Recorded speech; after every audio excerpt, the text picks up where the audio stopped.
India जीत के लौंडे उठा दे। हाय राजा, इंडिया जीत गई।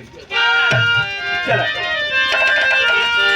5 मिनट के सेहरा गीत बा, तो करे बाद अगली पार्टी से आप लोग आनंद लहजे को हो गया।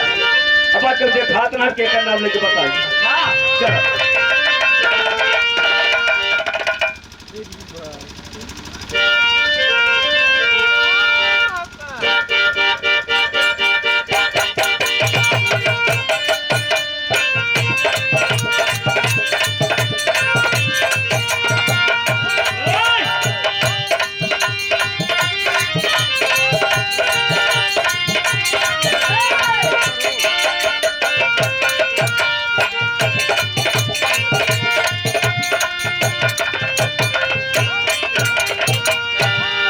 भैया, यहाँ बहुत निर्णायक मंडल बैठे हुए हैं। दोनों प्रकार की त्रुटि हो आप लोग क्षमा कर दे। लेकिन कहना का बात, यह दुल्हा के महतारी अपने लड़का से कहता कैसे हो कि बेटवा अपन बारात लेके जल्दी से अपने ससुराली जा। तोहर दुल्हन तोहरे गले में जयमाला डाले के लिए लालायित बहुत तैयार बा, जल्दी लेके जा। तो कहना का बात, हाय अरे गोरी गारावा में जानी ही गारावा, गोरी गारावा में जानी ही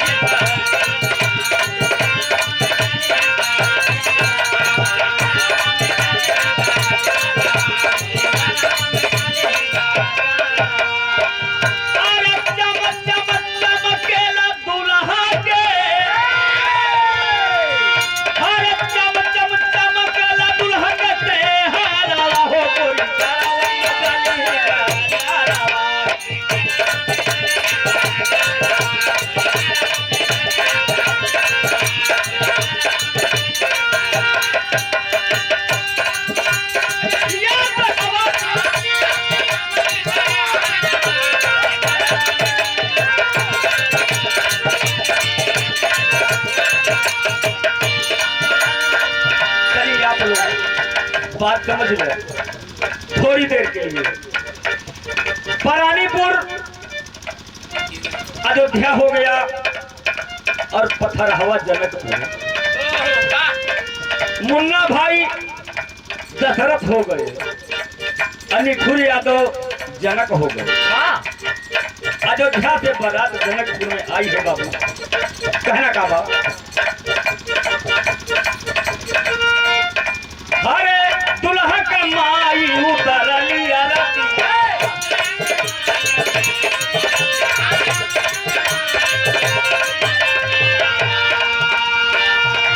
अरे जल्दी से लेके जा तू अपना बरतिया।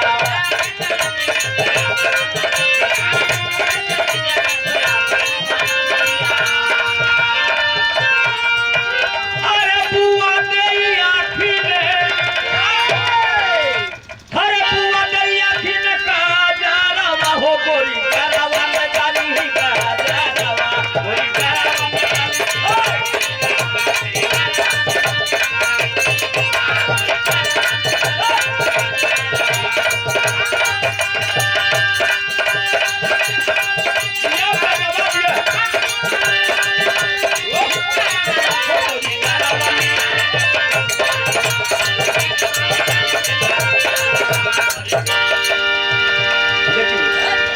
और क्या होता है बाबू,